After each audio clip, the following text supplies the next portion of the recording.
we all have things buried deep. For some of us, it's intentional. For others, it could be a survival tactic. But in order for you to heal and grow into your purpose, Into who you were truly meant to be, sometimes you gotta have those uncomfortable conversations. man, it's time we unpacked. Welcome. Welcome back. Welcome back. It's been a minute. My name is Aaron Eason, and we're gonna leave it at that. I am here with We doing it like that? we doing it like that. You here with Gregory Figaro. All right. We doing it like that. Because that we've evolved into that, Yeah. if I had to be honest. Nah. And that's all that 100%. matters. And yeah, so we're here. It's been a long time. I want to just tap into that real quick. We evolved into that, but I think in one of our previous episodes, I think we got into that, and I think we kind of got to the fact that Felony Fit was a character for social media in the first place. I've been me, and this is me, but that, that persona was something created for that platform. You like to explain everything, so I'll let you explain that. Well, but we both agree. Yes, we are. We are. Yeah, but because you made me go crazy with my whole government names, and I got people. No, I just saw us. Well, all right. So one, people know my name one way or the other. Two, you didn't have to give your full name. I gave my full name. You can do whatever you want. Hey. But how? What's up with you, bro? Well, a lot of what I want to get in with you today is about leadership, and I allowed you to lead. So once you led, you followed. Yeah. How you follow was great. You didn't have to explain how you follow. You just had to follow. If that's the case. Fair enough. But what's going this on? speaks to we haven't changed. There's not much that has changed. Yeah, We're not still much brothers. has changed, but the more things change, the more things stay the same. But so why don't you tell me, for our followers, for our viewers, they expect a certain energy. They got used to seeing a certain energy, and we haven't been here for a while. Why don't you tell us some of the things that changed in your life since the last time we sat down together? Well, I got married September 15th. I really wanted you there, and I know it was a very, very rushed process. So, that was your birthday, and I hit you with it months after you planned your whole birthday situation. Facts. And this is like 2 months post our last episode, our last actual episode. I think it was in July, actually, right? We did our last sit down. We did a whole event, and yeah, I got married to the woman of my dreams. And Wait. I think it's important that we note that, like, post our last episode, you got married to our last guest. No, she wasn't. She was our second to last. Second to last. I mean, I only know that because our last guest I would never marry. I'm being funny, but I'm being serious at the same time. Yeah, she was. That was the first time we both met her. That's a fact. Kiana was. I don't know, man. I feel like it was all situated and set up by God, just based on how everything went down. And I acknowledged it to the point where I just followed suit. And I don't know if you want to dive into that shift or the shift of what the marriage, not the marriage, but my life created for us, which was the distance and hiatus. What did you perceive from that? Well, I wanted to dive into that, I guess, on kind of from two fronts. One, because I think the hiatus was obviously noticeable, right? Like, if people got used to seeing us and hearing us, then they noticed that we haven't been here. Yeah. And then on the second note, I mean, obviously, when you take on something of that magnitude, there's going to be changes that take place in your life. Yeah. Personal life, professional life. So I guess there's a way I want to delve into that, where I'm like, how you find balance in becoming who you were on the road to becoming, when you kind of decided to fast track the process. Like, because most of the time, most times people are going through a transition phase, and they want to get to the end of that phase before they take on such a huge, I don't want to say burden, but responsibility. It's a responsibility for sure. So one thing's for sure, you don't know what responsibilities come with marriage until you you commit to the process, like when you decide I want to be married. It's not an event. It's an ongoing experience. And once one of the things that I know is important is like to take an understanding of your word and your commitment to that covenant and act on it.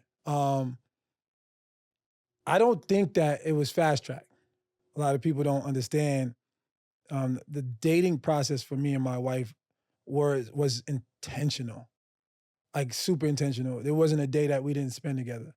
It wasn't a day that we weren't pouring into each other, learning about each other, understanding our wants. But the thing is, that process was not fast tracked. It was just happening. And the truth is, I actually prolonged the process of us getting married.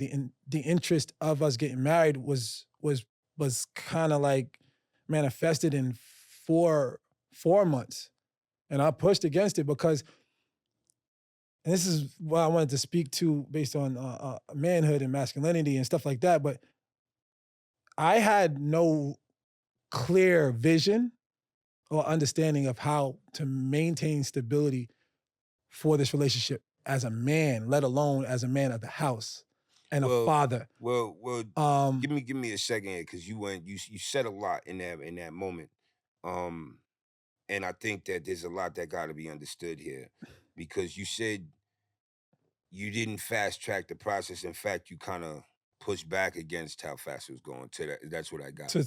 to some extent, And in parts of the time frame, yeah, like in there parts of was the it was time a frame. time where I was actually like, nah, I don't see how I can possibly do this, guy. Now, I want to know what was your mind state? What was your collective mind state in terms of the timing? In terms because you started your last statement with when I was dating my wife, and then 4 months later you guys are married. So 6 months. 6 months later you guys are married. So what were the conversations like in that dating process? And I'm asking this, for our viewers who don't know, as a person from a perspective of a person who, for all intents and purposes, is married, but who hasn't made that an official thing as far as a sacrament in the church. So no, No, and I say that for a particular reason because you and your wife are very active in the church, and since our journey here on this couch began, I've kind of grown into a place where I'm starting to find some footing or some comfortability with religion and faith and speaking about it openly. So so I'm trying to understand what conversations took place in that short dating process that made you guys feel like the decision to get married wasn't fast tracked. all right. Because I've been with my wife going on 5 years, and we still haven't made those actual nuptials, but I'm still learning things about my wife every single day. So before, and this is I'm gonna state this, but I don't want to respond to it, so I can go right into my stuff. You can't call her your wife unless she's your wife, and you know that. But you're doing that to project what you feel and what you She is agree my to. wife, and that That's an argument of if that's the of. case, she is my wife because I don't think that in the Bible that somebody who was man and woman needed to have a ceremony and people throwing rice and bread. It's if you take on the responsibilities of loving and considering another person and sharing a Is household there a with that covenant? person, it's my wife. Is there a covenant? There's a promise between her and I, so yes, there That's is. your word, right? Yeah, that's All right. So the word should be written down somewhere. It should be a covenant of agreement, period. Just like the word is an agreement in the Bible, those are promises that God keeps to us. Those are things are that we there oral contracts that are honored in a court of law? now are you talking Are there are we oral contracts that are so honored in a I court said of I didn't law? want to respond because Okay, because so of the reality of what we're she's my saying. wife, so I will call her my So wife. that don't get You can't call her my I wife. I You can't that is so true. you And I can't won't do that, but you I don't can't know if you can you understand could say how that that's if gonna you feel. want, All right, but so your she's my girlfriend. you All could right, so call her if you're whatever. okay with that, Yeah, because you could call her whatever if that's what you call, but she's my wife. You can can I be call her honest whatever. about that before? Absolutely. Because I want to answer your doggone question. Because I want you to honor what you're saying, I can't, what is the word? I can't enable that behavior from my perspective. And what you're telling me to do is based on you not wanting me to do it anyway, which I appreciate, because I wanted to respect the fact that you feel that way. Well, I also want you to know that I want you to marry your wife. Oh, I plan on. I know. I don't. That's never been an argument. It's never been an argument. Understand that for me this is for me, period, because this is a conversation I've had with her as well. Mm-hmm. The idea of getting married, it's not for me. The idea of us getting married is for her and her mother and her brother and my mother and my sister. It's not for me. As far as I'm concerned, she's my wife. As far as I'm concerned, anything I get, she got more than half of it. Have you done this before? She laid down I would lay down. Have you done this before? What, get married before? Well, technically, you're not married. So how have you done what you're doing right now with your wife with anybody else? No. You've never laid down a space of commitment with your words? No. So this is the first time. I mean, I've laid down a space of commitment, but I've been a liar, been a goddamn liar. Right. So So let me ask you a serious question. Can I move on from this after this question? This is the first time in which I'm being honest about my every move, and I'm being considerate about somebody else with my next move. What part of you has never wanted to get married or needed to get married because you think that your word works for that, for the idea of marriage? It's enough. No. What part of you, like what part of you thinks that you could take a person that used to be one way and carry that behavior? Now, I know you're saying you want to do this now, but you don't want to do it. You want to do it for them. And that shift does not work when... Yeah, I'm just saying that's ceremonial celebration. It doesn't have to be a ceremonial celebration. Just you know that. And I said ceremonial because it doesn't have to be a ceremony, but I'm talking about the celebration of the day of coming somewhere and seeing us. You don't need to do that either. Profession. So you're saying you do want to be married. You do want the covenant, but you don't need the whole wedding. I'm saying that the covenant is between myself, Francesca, and God. I don't need anybody. So go officiate that process. But what makes it official? Somebody else telling me it's official? Well, let me ask you a question. What are you talking about? Let me ask you a serious question. Because as far as official, if I tell you I'm gonna pay you, all right, let's do this. Let's play this game. If I tell you I'm gonna pay you $50 an hour, and I'm like, yo, just go off my word, I'm good for it. Will you accept that process and do everything I need you to do in this job?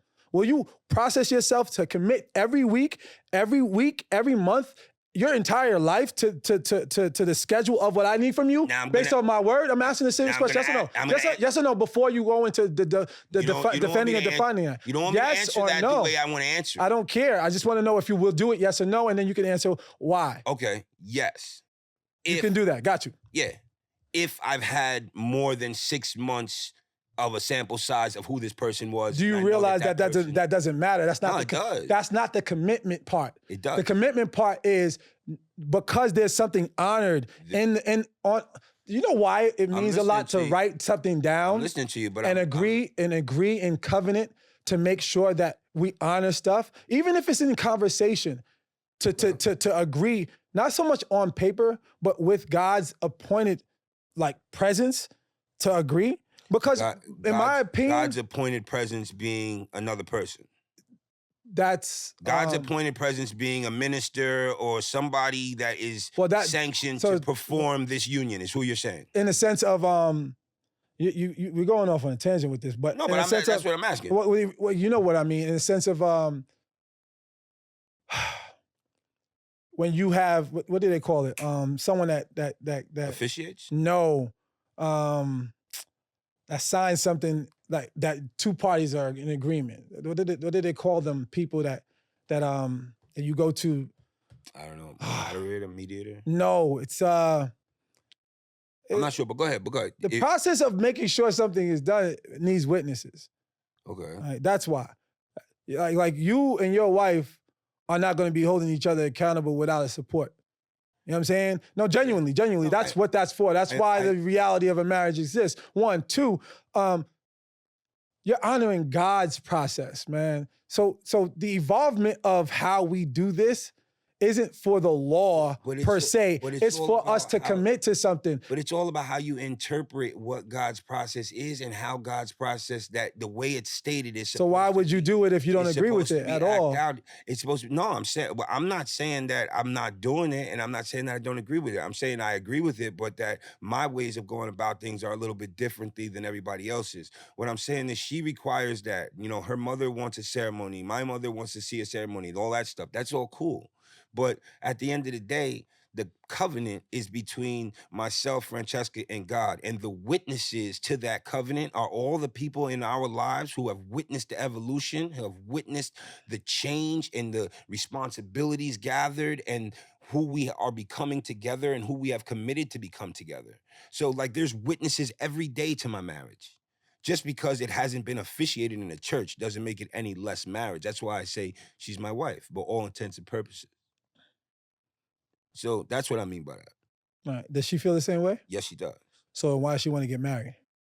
Because I just explained to you No, that no. What you just said, she feels the same way. the ceremonial and the pageantry is for the celebration, is for our significant our people in our life who want to celebrate. So she that doesn't for need us. that either. No. So you both are committing to your relationship based on putting on the show then. So technically the commitment that because that's what you're calling it in a sense, right? The commitment that you are both agreeing to at another level is not for y'all, it's for everyone else. No, I'm saying actually the opposite. I'm saying like I mean the process of you actually doing it is only for other people because y'all don't need to. Both of y'all agree that she doesn't need the covenant to go through that process. She's okay with your word. No, you're saying she doesn't need it. I'm saying the covenant, the promise, is a covenant between her and I. No, I'm saying, does she agree with what you are okay with? Well, I just told you she wants the ceremony and all of that stuff. Which means she doesn't agree with what you're saying. I don't know if you have to repeat that in that way. Either she agrees with you and y'all don't need it, or she doesn't agree with you and she does require that. How or why doesn't matter. But it's not that simple though. But okay, it absolutely is, because otherwise you are going to get married. No, it's because she agrees with me, but she understands that there are people in her life and people in our lives that want to celebrate that day with us, and that's the way. You do realize I had the same circumstance, and not everybody could. Not everybody was privileged to the process of celebrating with us, and it never really mattered. All honesty, what me and my wife wanted to do was invite literally our entire family, which meant less than 25 people, less than 30 people, and it turned into more because this is just very hard to say no when there were important parts that were played in the process. Other than that, part of that process didn't. Me and my wife could have done this in a courtroom, genuinely. And just walked out and committed the way we were committing now. So, but in that case, all right. So the conversations that we were having, right, so were prayers, sincere prayers. Because when I walked into this relationship, when I walked into this process of being a man and a man for my future wife, I had to divulge everything that was going on in my life. I had to immediately become vulnerable. And did you? Yeah, it was a process it was time to time, moment to moment. I was like, this has been revealed, this is real, now I need to share this. I can't hold it in. So, but because of the reality of me wanting something to come from a truthful space, grow from a foundation of what is and not what I want it to be or want it to look like, I had to genuinely express to my wife all the things that were going on. And it drew us closer, but the process of drawing us closer meant I was able to be comfortable committing to this woman and committing to the man that now I'm being transformed into. You remember that we had an episode and we sat here, we talked about how, the work we're doing on ourselves, it's going to be tested. Right. And that man that everyone says they I ain't trying to change for nobody, but then when that one person comes and they're worth the change, you're gonna have to shift in a pace that they're gonna be okay with, patient enough for, because you're not that person naturally. Now you have to become that person. And if that person doesn't want to be patient for you, they don't have to. So now you have to put yourself in a position to be someone that's valued to the level of the person you want. And that's who she was for me. She was the woman that brought out of me everything that I was stalling on, everything that I was calling just trolling around, acting like I could do this. I need some time. I need some alone time. Let me ask you a question. I need to isolate myself so I can work on this stuff. Nah, Because I had to immediately start doing these things and evolve. Now, when you look at it from a perspective of like who you want versus who is for you through a process of like getting to know somebody, right? Do you tend to coalesce and like make things what you want them to be because you want them to be a certain thing, because you want them to fit a certain perspective, or because you want to see them in a certain light? Do you ignore other signs? Because I say that because to say like I'm still learning things about Francesca every day. She's still learning things about me as situations evolve, as things happen. So it's like, and we've got almost 5 years in.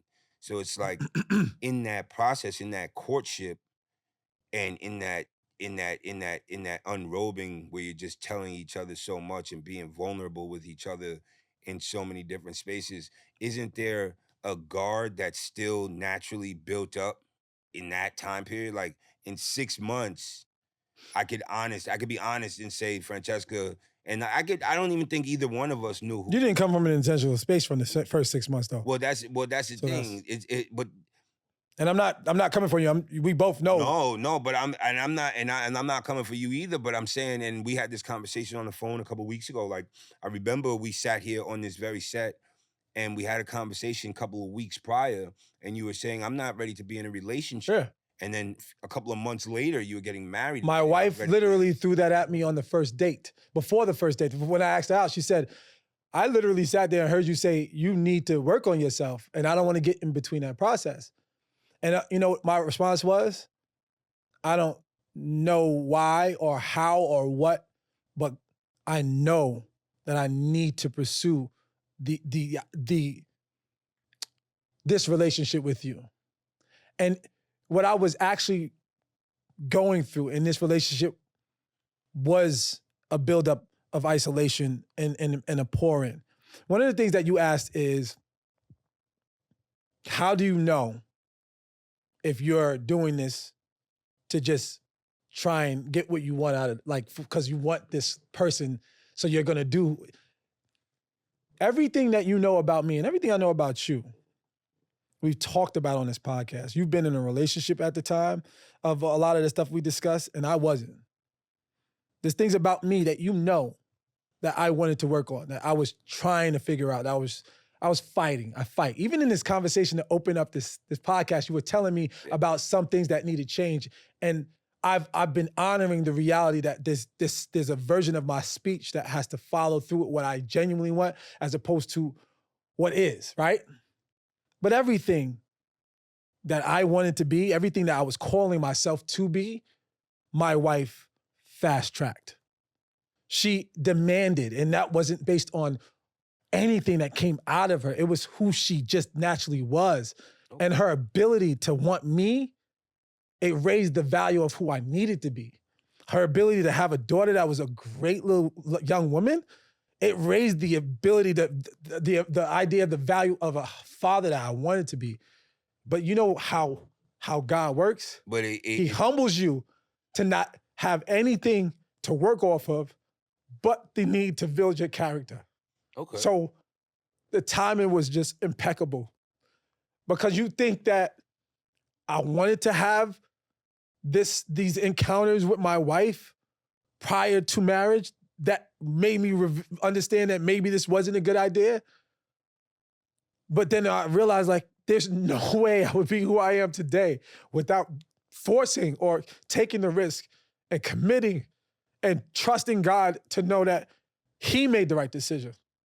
You know what I'm saying? Because I was obeying something that I couldn't come. You remember what I went through? If you place, and this is I guess where we agree but we disagree. Because if you place that ceremonial commitment, that having putting rings on in front of family and friends and a pastor, a minister, somebody, pronouncing you man and wife, if you need that to then fast track that sense of responsibility and that sense of growing and that sense of that, then that is something that I applaud.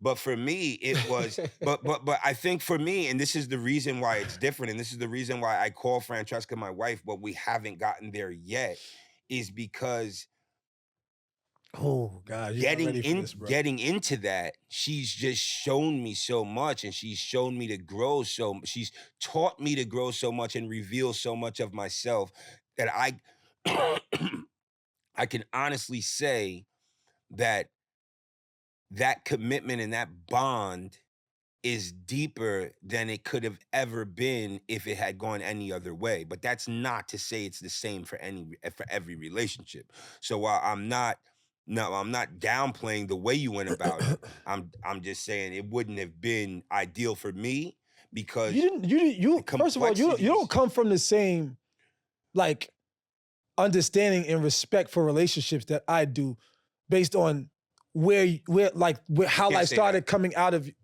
Can't say that. jail. Definitely can't say that. Definitely can't say that. Do not say that. Do not say that. I said you're not gonna like it because the truth is your respect for relationships had to evolve based on encounters. No, my respect. My respect for relationships, especially when being vague, especially when it comes to marriage. My respect for relationships and my respect for marriage is two totally different things. Oh my God, that's the whole. But that's all right. Okay, your respect for your marriage had to go through an encounter for you to understand this is what it likes to be married. But let me ask you a sincere question. Bro, no, you can't ask a sincere question because I am telling you that my respect for marriage is the reason why I'm not married yet. But you say you are. I say because I had to grow to get to this point. But you were calling us, you were going through these encounters and growing through these encounters, calling her your wife anyway. Calling her my wife as she was strengthening me. So can I respectfully say this? Which means you could have gotten married in the beginning if you were that's why what you're saying doesn't add up to. You prefaced your statement by you honor relationships differently than I do. No, based on that's what you just said. Based on how I behaved going into this relationship. Can't say that. You can't say you honor relationships. I'll go about it this way. The girls that we used to talk about when I was on this podcast with you, right, that I was dating, I knew I wasn't getting married to her. Okay. And I didn't, right? There was no progress. I knew in my heart. So the man I could be, which was, similar to like how men behave. There was no, I didn't have no qualms with that man. But when I decided, when I told you about Kiana before. I told you that was the mission I was on. 100%. Almost the day we spoke her up, and she was being spoken up to me through a bunch of people. But the day that I knew I was going to be able to get next to her, you already knew. But there was a different fire in me. It took a different level of man. But that's what. But what I mean by that is, I went into this with the level of intention to call her my wife anyway, bro. There was no way I was going to go into this playing the same game that I was playing before. But that's the question I'm asking you. Did you go into this relationship with Francesca? If you go into something saying to yourself, and that's what I'm asking you, I'm not questioning you. I'm not questioning your intentions. I'm just asking you for my understanding. Okay. If you go into something saying, I am going to call this woman my wife, does that subconsciously turn off to you other things that would be red flags for other women for you not to call them? Are you willing to overlook certain things because you're dead set on calling this woman your wife? That is the outcome you told yourself was going to happen. No, what I said. A desire to pursue. It's literally what with you the intent. Said. Yes, but you know what you do? You misinterpret what that means. I'm not going to change. I'm not going to change. I'm not going to change. I'm not going to not see what's in front of me. I'm not going to analyze and understand things to shift based on what's not good and what's not bad. Coalesce based on what you want. No, that's not how. God's going to honor this relationship anyway. At the end of the day, I was challenged. And I was moving off of things that weren't intrinsically like available for me to give. And I was making decisions based on like instability. And like I had to come from a place where I wasn't trying to do this. But Okay. God gave me access to a lot of things when I submitted, when I surrendered, when I was obedient. And Access to a lot access of to the things in ability terms of what? to step into this marriage. Like that, the process of us even getting married was a miracle, bro. Speak on Because it. it was my responsibility. Though we shared responsibility, there are things that had to get done that I didn't see how I was going to get done. But once I committed, I made a way, and I didn't do anything in illegal. I didn't do anything out of my character acts. Matter of fact, I just kept asking God how, what, where, when, why, and that's the whole entire process had me dwelling with Him, had me submitting to Him. You know, a lot of the things that I realized this process of getting to know Kiana, getting the blessing of having a relationship with Kiana was the blessing of me getting a relationship with God. And do you think that the relationship that you grew into with God, based on the relationship that you grew into with Kiana, has grown your sense of leadership, or somehow changed, Woo. or transformed your sense of leadership? I asked that. The reason I asked that specifically is because, again, the backdrop to my commitment with my wife is time. And time created an understanding of what was necessary and what each one of us needed to bring to the table, and how roles were going to be defined in our relationship, you know? And leadership in my relationship versus leadership, if you interpret the words of the Bible literally, ain't always like that. Because if I'm going to be 100% honest, my wife wears the financial pants in the family. I'm an injured iron worker who wasn't making as much money as her as an iron worker, and we make damn great money. But she's damn good at what she does. So I had to learn that leadership in my household wasn't going to be defined in the same traditional ways as the man is the breadwinner, so he's making certain rules and this, that, and the third. So leadership had to be defined as doing what I had to do and filling my position, but also understanding what I brought to the table from a realistic perspective. All right. So in response to that literal last statement you just made, I understood a lot of my flaws coming into this. I understood the flaws in my character, and I had to adjust immediately. And I had to count the cost of that, because if I couldn't afford it, I was going to lose my relationship. Right. So some of the things that I started to have to work on was my patience and my softness. And the Bible says patience can persuade a prince, and a soft speech can break bones. And a lot of the things that I don't understand about myself is how things look if I don't know how to see myself in this way, remove my ego in a sense, right? And I was challenged with my ego. So once I started to kind of remove my ego, and with the interest of leading without the ego being massaged all the time, either through her or through me, I started to learn what leadership can look like here. You really can't know how to lead until you're put in a position of leadership and at a different level. Like, because But what is a meaning position like of you leadership? That's well, that's what I'm God defining comes right now. first in a relationship. Right. Then there's the husband. Then there's the wife. That's once you take the commitment of marriage, you're in a position of leadership, whether you like it or not. But God has to be seen as the overseer of that process in order for that to work. Because a lot of the things that I don't understand how to do with my wife is based on the fact that I come from a flesh space. I'm responding with what I naturally deal with when it comes to like my flesh being an issue. So I got to go to God about a large part of this stuff. And one of the things that I think I started to learn is that I have to lean on His word. But what I also learned about His word is true, and it's a promise that He keeps to us. So what good is His word to me if He doesn't keep it? And that level of leadership creates the trust that we have in Him. So now, what does that mean? My word is just as powerful for my wife. And what I started to learn is how I talk is important. My posture, my words and my delivery is important. Okay. What I say, I'm diving into leadership now, because this is what I understood about leadership. Why God placed me here, why God has now demanded this shift for my growth to happen in this relationship, for me to be able to be honored as all these different things, as opposed to just leading as a soft, loving, caring, But let me ask communicative you, husband. but let me ask you this before you dive even deeper, because I want you to hold that thought and remember where you're going. But I just want to challenge you to think about something. Mhm. Like an example that we just talked about before, coming up in the elevator, speaking to somebody on your headphones.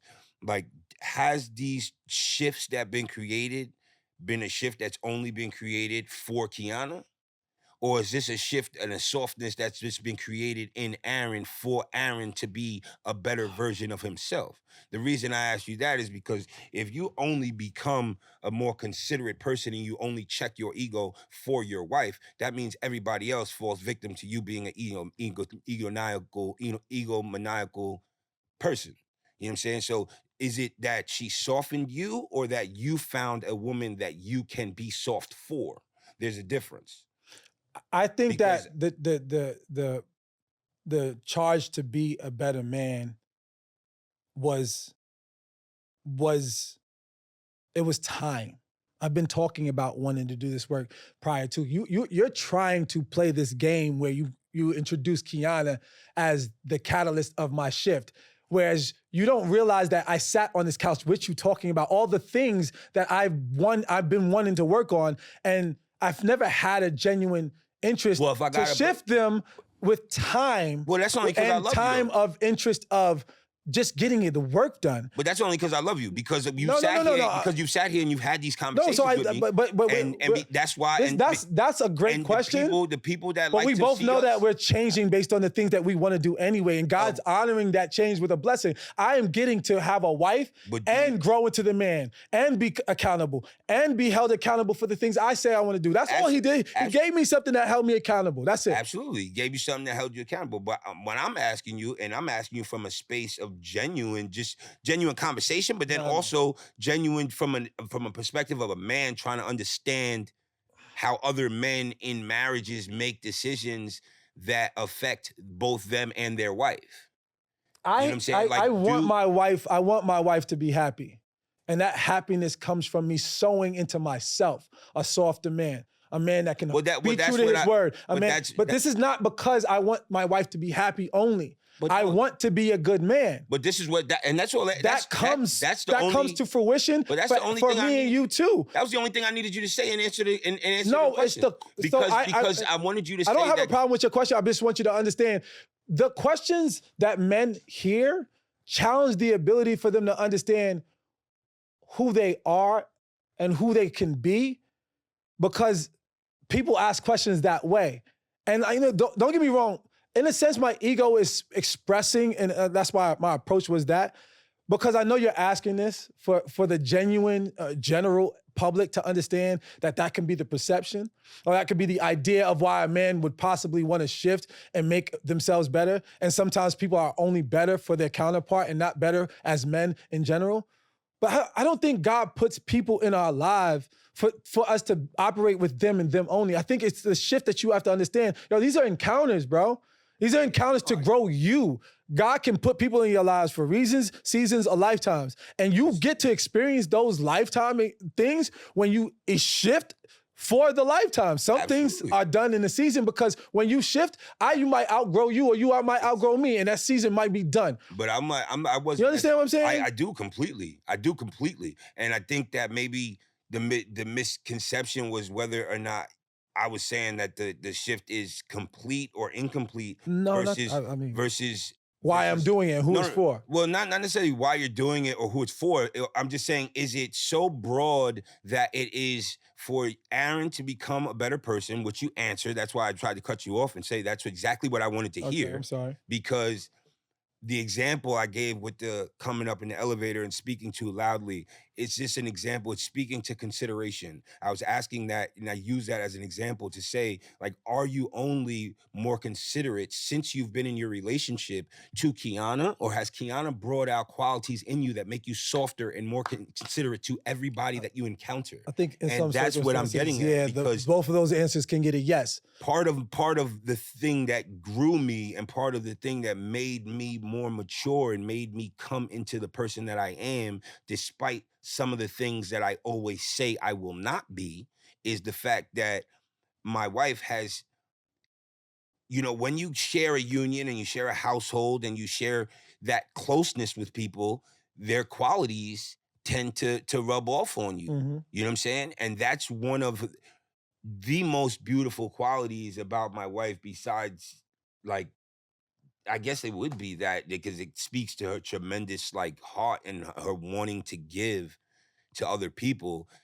That's something that I've taken from her. Like, she has literally made me more considerate of other people, like, more considerate of other people. Like, just if I'm gonna speak loudly in an elevator because there's someone else here, she has made me, like, I hear her voice in my mind before I walk into the That's elevator. good. That's Like, if good. there's someone I in think there, I keep do. your voice down a I little think I bit. think I think my wife That type of shit. has the very same quality in me. But a lot of the things that you're saying make me think about this statement I read in a book. It says, men must prepare the character to give integrity to the name they expect their wives to identify with. And it's like preparing the character, for us is not really the option anymore. It's like we have to now adjust accordingly all the time because preparing means being ready for. We're in it. I mean, Fact. for all intents and purposes, we're technically in it. Me, based on the marriage and I'm in it, you based on the commitment that you're saying you're going to make, regardless of whether or not it's now or later. So preparing the character means that every moment we get a chance to be the man that we want our wives to identify with, as far as the name they take on, the integrity of our name, it's a responsibility that never gets light. No, That's why I think a lot of men, they fall back from that the intrinsic nature of wanting to grow a relationship into marriage, because it's like you need to create stability for trust to be real in a relationship, for that lean on, like, for that leadership to be leaned on. You know what I'm saying? And a lot of men cannot provide stability. Typical men produce the idea of it. Their interest in stability is based on creating a lifestyle that makes people think they're stable. And they fall into the trap of believing their instability, their stability is real, until they have to now produce it for someone else, and produce well, it for I not think, just someone else, but for a family, for the growth of something. It's a nonstop maintenance see, of stability. you see, That's yes, the fear of yes, marriage for a yes, lot of men. yes, you're right. But I think what a lot of people are going to interpret what you're saying, and maybe I'm seeing it that broad, and I'm just looking bigger beyond that. But I think a lot of men see stability as the ability to provide financially for their family. Yeah, it's not And just financially. and It's and also, for us, it's our character. but I Because was gonna there's a level of, oh, sorry. I was I was gonna gonna say, go. like to be stable, and to be a stable example in a relationship, in a household, and as a leader of a household. You see, and this is why the definition of leadership now becomes intrinsic. It becomes something that you got to dissect, right? Because to Well, be define it. to be a leader in your household, you have to be stable, but most importantly, you have to be spiritually stable and then I'm emotionally so stable. glad you said that. First spiritually stable and then emotionally stable. The reason why most people, I wouldn't say necessarily men, but most people shy away from the idea of marriage is because they say, "Oh, we can't do that yet. We're not financially I stable." know. And it's like, I yeah, hear how you the go on. finances I love that you what explain stuff. will You happen. agree with 9 times out of 10 everything I say. Yeah, well, I'm saying I No, agree. I appreciate it. I was just like, sometimes I don't know. I don't be knowing. Because stability, I'm just saying stability can be defined differently, and then Yeah. leadership, and how you translate stability or being stable to the people who follow you. That speaks, I guess, to your character and to your level of Yeah, integrity, what yeah, you were talking about before, in your word, and what you how could you carry stand out your on. word based on your responsibility. I think a Absolutely. child and a wife's security from a man it comes from his inner stability in his relationship with God. Because a lot of the things that I think, like we both been in encounters where we have to seek counsel to get us to that next level. And 9 times out of 10, that involved God. You've heard the acronym before that the Bible is basic instructions before leaving Earth, right? You've heard that, right? Yeah. Right? To some extent. You see, and this is where you just laughed and said, No, because I've I never heard it, but it's also funny hearing it from you. yeah, Keep going. but you just laughed before and said like I agree, and I agree with so much stuff you say, but I say it differently. But it's because like since we started this project, and I'm a person who's going to school. I grew up in the church, going to school in the church, and I wear a cross, and I say the sign of the cross when I pass certain things, and I live that, right? Mm-hmm. But I never really delved into my faith the way I have in the last few months, in the last maybe year. Mm-hmm. And I'm in a relationship with somebody who also came from an over-churched household. Okay. So that over-churched household made us both push back against the church and the people that go to church and the people who constantly talk the church shit.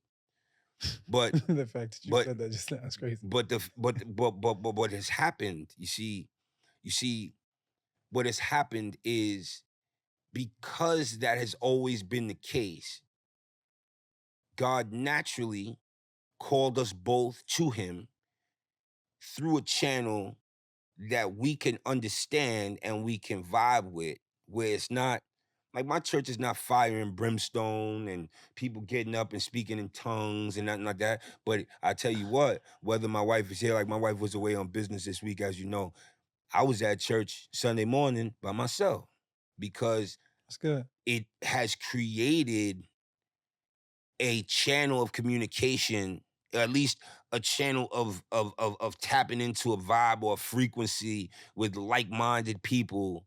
And you know the Bible say any place with 2 or more people gathered in my name is a church anyway. All right. So Yeah. so with that said though, I'm just saying that the idea of faith has strengthened our relationship, but not so much by constantly expressing it or constantly saying, you know, it says in the Bible this, or God says to do this, or God says leadership is this. I'll go this far then. So I'm so glad you said that. Do you know that the scripture, love your wife like Christ loved the church, right? Facts. All right. So one of the things that people don't understand about that scripture is it would behoove us, if you want to call someone wife, if you want to fall into marriage, if you want to understand marriage to grow, it would behoove us to understand what that Christ loved the church aspect is. Like we got to know what that looks like to know how to love our wives. And then it talks about in the Bible how love is kind, love is patient, love endures, love doesn't hold a record. And these things are intrinsically built in us to deal with, you know, on a day-to-day. Sometimes we deal in impatience with regular stuff, to let alone have to give our patience to love for our wives. To understand love in itself is a hard thing. And the idea of sacrificing, the love is given at the expense of yourself in my book. That's the principle I lean on.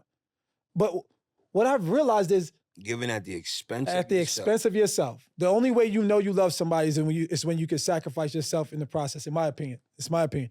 But I want to move past that. You can respond to that. No, I just want to hear the reality of what I think about when I think about church has absolutely nothing to do with the level of priesthood and discipleship that I have to maintain as I walk this earth. Okay. Like church is necessary for the discipline of us maintaining our faith and our community. But our relationship with God is all that matters. And I think what you have to stop fighting with is the outside, the world of it, and focus on what God is actually he just wants you to dwell with him. Like I think that you. But this is before you respond, because I want to ask you a question. Do you think God is trying to get your attention for a purpose or a call bigger than you can believe, or also to draw you near to him?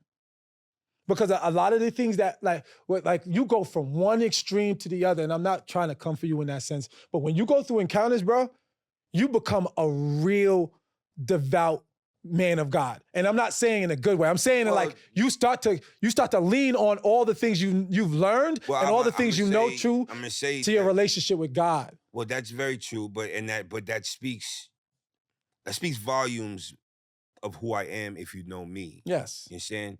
I And just want you to lean into that man yeah, 24/7. but if you know me though, the reason why I go from one extreme to the other, and this is what I'm talking about, and this is what we talk about when we talk about unpacking and being transparent. The reason I go from one extreme to the other is because of how my mind works and the fact that I get manic and the fact that the things that go on cause me to lock in and be so extreme one way or be so extreme the other way. So so there's two sides to that. I go through encounters and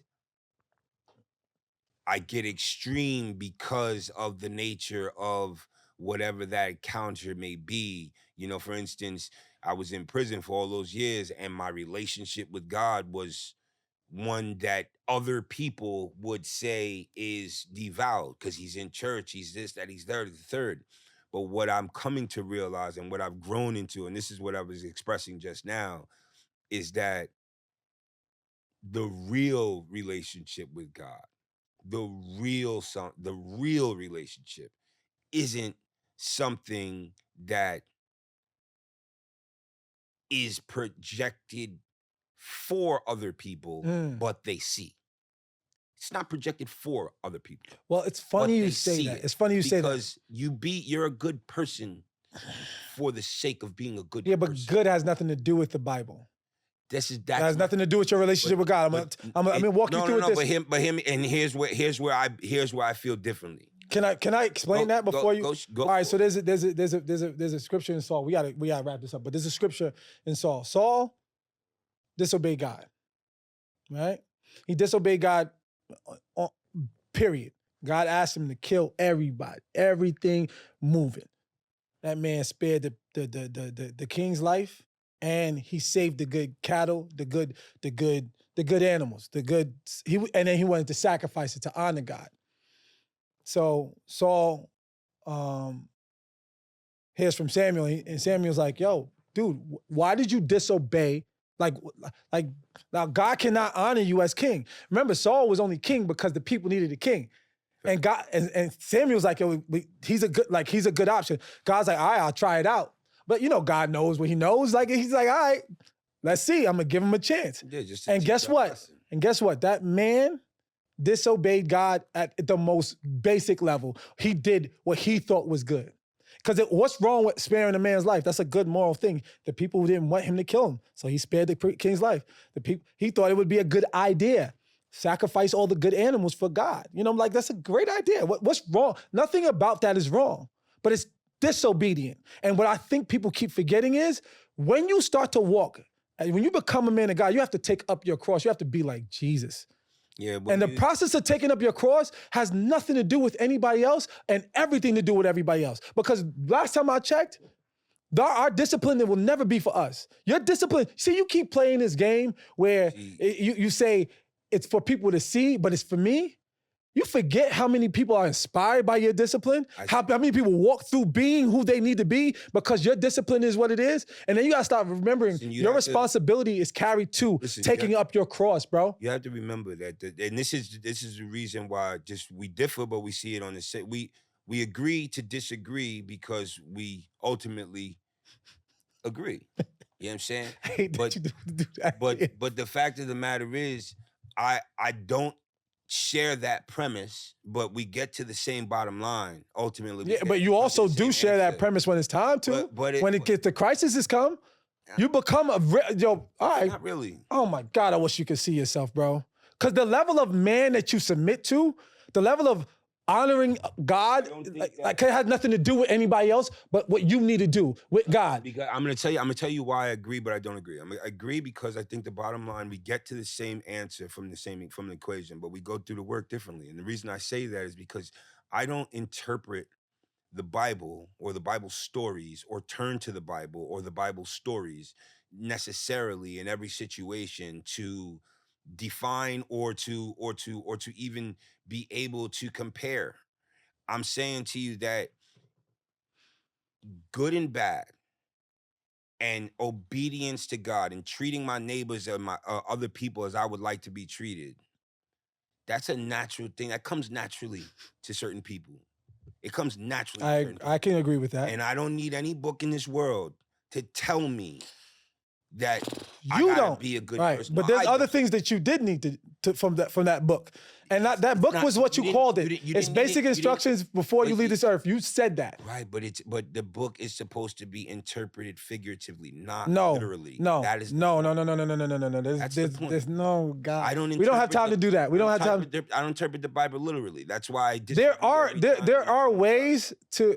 All right, before because that's a That's a deeper that's a deep- conversation, but yeah, what you need to do is literally get closer to God.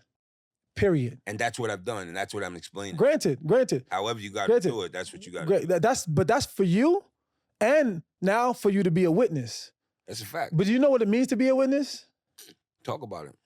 I'm asking you. No, Do you? well, Well, I mean, the witness is to carry the cross, to go and see people to God, not just Yeah, by. see- No. I'm walking through okay, well, what it go is ahead. before you disagree ahead. with the idea, and also for us to wrap up because we can't really go into this. I just I wanted got you, you I got you. because I can't talk to the Bible, but I'll talk the literal and figurative and. the witness thing, that's out though. Go Well, ahead. you want to know why it's not out? It's out for me. You want to know why it's not out? Go ahead. Yeah. Because you walk around wanting to be seen for who you've become, for who you evolved into, that's and you don't want to be a witness for any other basic. That's all the work that needs to be done. That's If for. you What does it mean to WWJD? do what Christ would do, All right, what does it look like when Christ literally goes out?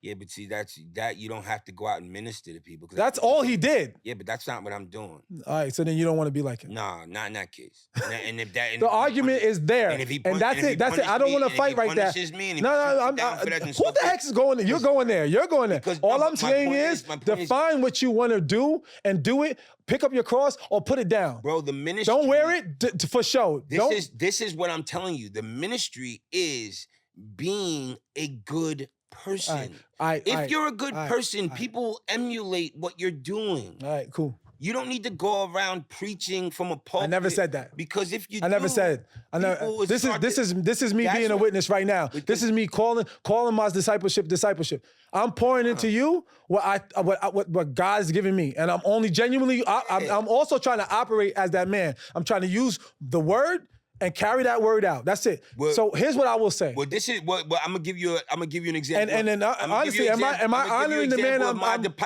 I'm- of my discipleship on the way up here?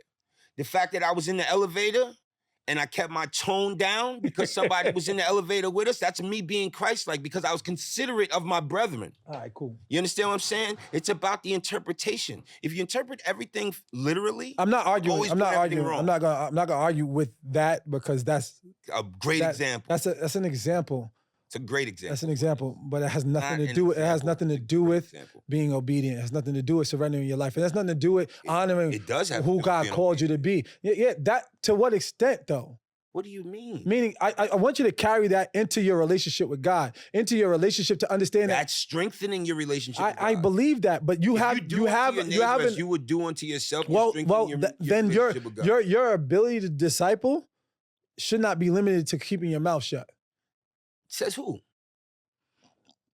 Says the Bible. If you interpret it literally, Okay. which I just So said I here's don't. what we're gonna do because we have to wrap this, and I appreciate you wanting to discuss this. Constantly. No, in general. Yeah. In general. No, I mean, Because you're gonna be this topic. Is, I don't mind that. evolving topic. God's gonna work on you in His time and our time, and you're gonna come to an understanding that's why you're on this mic. I'm here. Now that's why you're on the mic. I know, and I'm doing my and So, I'm so doing the part my work. the part where you but can my keep your work mouth shut doesn't even make sense. But my work doesn't have to. You see, you can keep your. You can't make sense of your No, you can wanting to s- sit here and unpack Bro, just for the sake of unpacking Actions is speak crazy. louder to me. than words, bro. I believe that. Actions speak louder than words. So I you believe can't that. quote the Bible. But you know what you know. Can't You quote know the what you show Bible your and then actions you with. can't quote the Bible and then in the same breath prior to us shooting say that I'm still learning not to be rude, still learning not to be No, aggressive. no, no, no, still no, no, no, learning no, not no, to no, be, no. like, First you know of what I'm all, saying? Like, first of all, I'm God's son, understand. I'm made in His Understand. imperfect image. I am not God. I am not Jesus. I have the ability to sin, and I understand that. And I'm also coming out of everything based on the fact that I am saved and sanctified. So the reality is, I am not saying I am God. I'm not walking in this like I got it, but I'm also going to be like David and also commit to understanding when I fall short. I'm going to commit to the fact that when I do wrong, I adjust because I am working. I'm working every day. I'm always going to fall short because there's no way. And I think that your foundation in faith and my foundation in faith and somebody can have just not random, but I think just a knowledgeable foundation, a factual based foundation on faith, at least faith as we believe it to be, it will teach you to walk through life without, like, you don't need to quote the Bible. Why you keep talking about the Bible? Well, like no, the I quoting did part? because you keep referring to the Bible. Because and that's how. But I'm telling you that you don't need. That's my bread. No, I get it. That's what's feeding me to be better. That's what's feeding me to be who He's called me to be. I can't come from the Spirit But that's without using the bread, without using that. But here, what you're doing though, you're telling me that the way I said I can't. Yeah, I never said anything about you. No, but you did before. I said to work on your dwelling, your presence with God. You're going to, the Bible. That's the sad part. Exactly. You know the Bible better than me, and you're using it as a way to. No, I'm not. Here's what we're gonna do, because I'm not gonna judge that. I'm not gonna even judge what I do not know. However, we got rap. We got rap, but we got some energy going. So just keep talking. No, I don't want to dishonor something. We'll finish it in 3 minutes. We'll finish at 10. Is that okay? Yeah. We'll finish at 10:10. And the reason I say that is because you can't leave something like that in the air. Understand that. Actually, it's best if we leave stuff in the air so people can understand when you're talking about it again. Understand that the figurative interpretation of the Bible will always, the literal interpretation of the Bible will always make you feel exactly the way you feel right now in response to somebody like me saying I'm gonna go this route. But what I'm saying, the Old Testament and the New Testament exist for a reason. Listen. No. You want to talk about the Bible in this figurative and literal space? Hold on a second.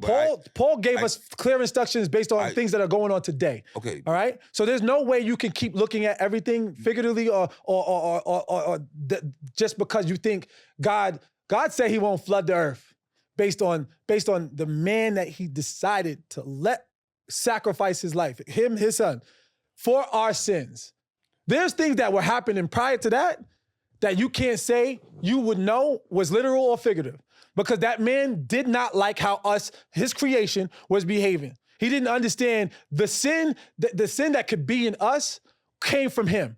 So because now you want to talk about the Bible in the sense of like it's this figurative sense. No, go to the New Testament. It will speak to everything that we are talking about about our character, about the things that need to shift, about the things that we have to understand about love, about the things that we are acting out on that's good and bad or indifferent. Come on, bro. Don't play that that I don't understand the Bible any other way but figuratively. No, that's a lie. You behave according to a lot of the things that come from the Bible in a literal way. I don't interpret the Bible from a literal perspective. I don't.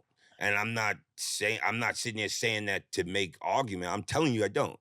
And I'm telling you that's the reason that Father Jolie, the priest at Paramus Catholic in my high school, used to have these same conversations with me in class, because I do not jack that shit. This is what I'm saying to you. I am a God-fearing person. I follow Jesus Christ, but I do not jack everything that is between those two covers. I'm sorry, I do not. That book has been tampered with. That book has been played with. Okay, so here's what we're going to do. Here's what we're going to do. I'm never going to do that. Here's what we're going to do. As you do about that, because I will never feel like that. Here's what we're going to do, because you understand the Bible head to toe, right? I interpret the Bible. You understand it head to toe. And you understand it as a figurative expression of what? They're parables. A figurative expression of what? How to live or how not to live? And how to live. Okay, so when you take something figurative, what do you use? What do you use it for? Why do you even use the Bible? Why does the Bible have to be a thing that you even see, period? Because it's the principles that it teaches you. It's the foundation that it gives you. It's not a literal, it's not a literal go out and say God said to kill somebody. Where in the Bible am I expressing this? Well, how do you think I'm referring to the Bible in that way anyway? And your commitment is up. Yeah, okay. So honor your word. You could end it. Okay. You can end it right there. It's 10-10. You want to know why I'm so hot for this? Because you have done so much work, and yeah, you're the stupid statement that you made coming into this doggone room up these stairs is what about change? Some things never change. No. Won't change. Yeah, no, some things won't change. No, for you. Yeah, but and you commit to that.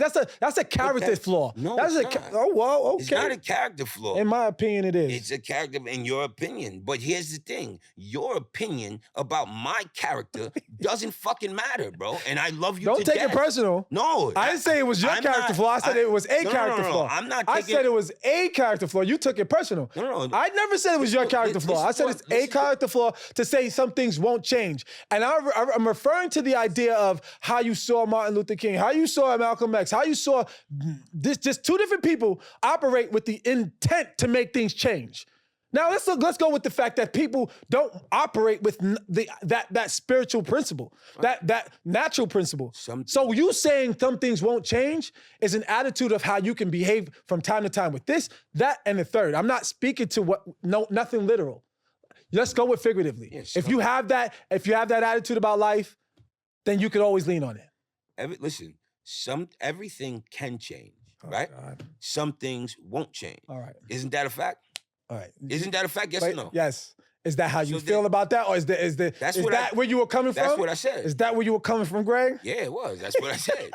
Everything can change. Because the statements before that were based on who we are and what we do. So, but that's what I'm saying, and that's the example that I gave. Some things won't change. Like for instance, and I can tell our audience, I don't give a fuck. I tell the audience what we was talking about. We was talking about you jumping the turnstile. Yeah, and I don't care if I'm 65 years old and I walk down in the subway and I don't got a Metro card, and I don't podcast. Bro, listen, that's the fucking fact. Because that doesn't make me less of a person or less. You are defending that because you know that that's someone less or more God-fearing, less or more sinful. That's what I'm saying to you. Like that kind of insignificant shit doesn't matter. Being a good person, treating my brother, treating my sister, treating my neighbors the way they're supposed to be treated. There's responsibility in everything you do, all right? You got to carry yourself a certain way. Yeah. So just like I should not talk loud and be a person of obnoxious. Yeah, but what I'm saying is don't pump fake. Don't pump fake. Like don't. I'm not saying like that's a right or wrong thing. You gotta be. I can talk loud because I am a loud person. What I'm just saying like you is think you gotta be who you are all the time. No, and you know what? You gotta be who you are all the time with the commitment to get better. We're gonna have to reference all this energy to open up the next one from here. I love you. I love you too. And I also believe that a lot of the things that you fight are things that you can't, because you can't see yourself as this other man. Yeah, that's good. You're too busy analyzing. No, stop analyzing. That's not true. So much. Hey, yo, you just just told me we gotta honor the commitment. No, don't. Oh God. Now it's 10:13. All right. Listen. You see where we're at. We're in a space where clearly we like to unpack. Clearly we like to divulge the things that are going on in our lives, and we want to make sure that we're giving in a space where God is calling us to be someone that gives you something that you can lean on, that you could feel like you working with. And I'm hoping that was done today. Like I said, I love you.